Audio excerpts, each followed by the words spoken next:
Se você é fã de Phantom ou no mínimo familiar com a história e com discussões sobre ela online, você com certeza já viu pessoas chamando o Eric, o fantasma, de incel. E por mais que na maioria das vezes isso seja meio que uma piada ou só meme, tem muita gente, especialmente na fandom gringa, que acredita realmente que o Eric é um incel. Mas ele é mesmo? No sentido histórico, é completamente impossível o Eric ser um incel. Até porque ele é um homem vitoriano, né, no século XIX, ele foi escrito em 1910, e incel é uma gíria moderna relacionada a comunidades e fenômenos da internet. Só que muita gente faz o paralelo entre essas comunidades e o personagem do Eric. Se a gente for analisar no sentido literal da palavra, né, celibato involuntário, tecnicamente o Eric seria um incel, afinal ele é solitário, rejeitado pela sociedade, tanto no musical quanto no livro, ele mesmo cita não ter tido nenhuma experiência íntima ou sexual por conta da deficiência dele. E se a gente pensar nesse ponto de vista, seria até justo categorizar ele como um incel, especialmente se você levar em consideração o ódio e a frustração que ele sente em relação ao desfiguramento dele e aos padrões de beleza impostos na sociedade, né? Ele até, se analisar de uma forma bem superficial, pode até soar como um estereótipo de um incel. Mas, obviamente, as coisas não são tão simples assim. Primeiro porque o termo celibato involuntário não é a única definição ou característica de um indivíduo incel. Segundo que, se a gente analisar o Eric de forma mais profunda, ele não se assemelha muito à imagem de um incel, na verdade ele se assemelha muito ao contrário do que eles pregam.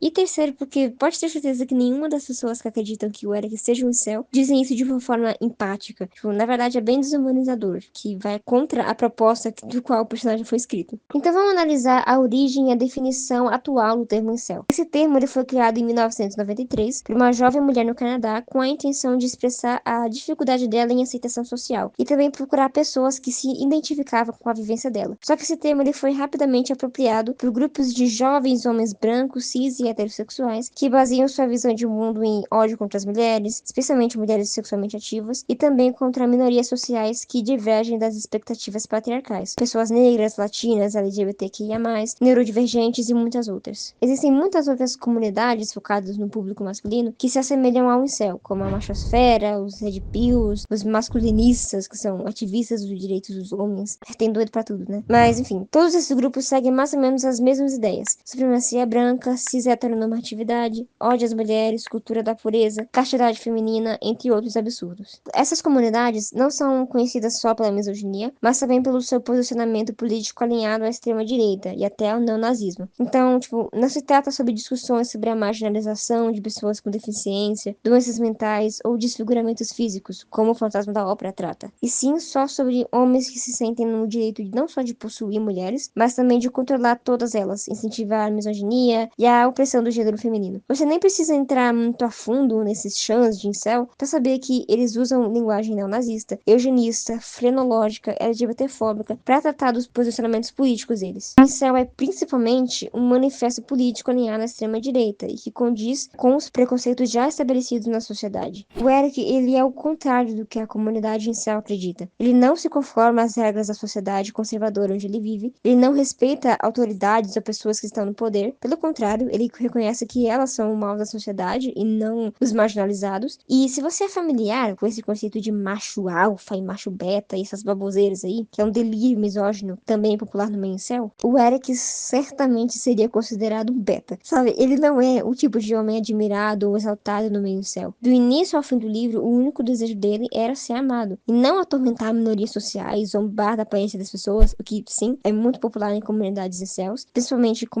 a aparência de mulheres gordas, mulheres velhas ou não brancas. Isso é uma coisa muito popular, nada a ver com o Eric. E, enfim, apoio a líderes autoritários. A comunidade incel não tem nada a ver com o Eric, basicamente. O Eric, ele demonstra fragilidade emocional, instabilidade mental e o romantismo, pelo amor de Deus, né, gente? Ele literalmente se rasteja no chão pela Christine. Beija o chão que ela anda, tipo, se humilha por ela. Então, é bem contraditório achar que ele compactuaria com a machosfera. Outro fato para se levar em consideração é que, enquanto nesses grupos incels a ambição feminina é visto como uma falha moral e um obstáculo para a masculinidade tóxica deles, a lógica contrária é aplicada entre Eric e a Christine. O Eric ensina a Christine a cantar, motiva ela a conquistar os sonhos dela e a ser estrela da ópera. Tipo, ele motiva e apoia a ambição da Christine, além dele mesmo ser um subtexto para a sexualidade feminina, algo que a gente já discutiu aqui no canal. Quando você compreende tudo isso, fica bem mais claro que o Eric ele é bem afastado da definição de um incel. Nenhum dos crimes que o Eric cometeu foram motivados por políticas extremistas ou ódio por minorias sociais, e sim sim por traumas internos que nunca foram tratados. Não é simplesmente frustração sexual ou padrões de beleza. É muito mais profundo do que isso. O fantasma da ópera é principalmente sobre capacitismo estrutural. O Eric foi abandonado pela mãe, tratado como uma aberração por conta da aparência dele, foi vítima de tráfico humano e trabalho escravo. Ele vive numa sociedade europeia vitoriana, tipo, sem acesso nenhum à ajuda psicológica ou apoio do governo. O colapso mental dele era basicamente inevitável. Os crimes que o Eric cometeu são injustificáveis, mas definir ele só como um incel tira qualquer tipo de nuance que o personagem dele requer, além de ser bem inadequado, justamente pela definição do termo e o contexto histórico. Outro ponto que não é muito discutido, incels são, em sua esmagadora maioria, se não basicamente todos, são homens cis, brancos e heterossexuais. Por isso,